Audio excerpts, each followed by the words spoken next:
Hi, I'm Brett Rogenski, General Manager with N.E.T.R. Incorporated. I'm here today to speak to you about the different factors that can influence the cost of a ductless installation. So the first one is the type of unit. Is it a cold climate heat pump, hyperheat?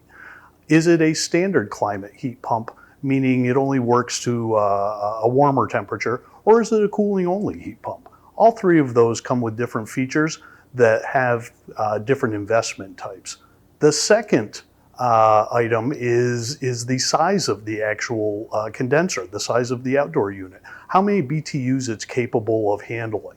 Larger units require more equipment and they are more expensive. The third thing is how many indoor units are being served by the condenser.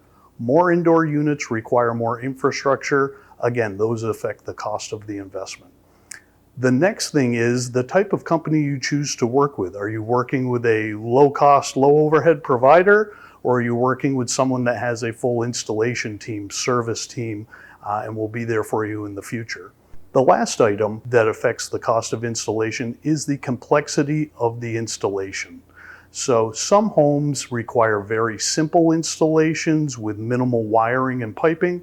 Others require much more complex installations with much more labor, wire, and piping involved. So the less complex the installation, the less cost that's associated with that.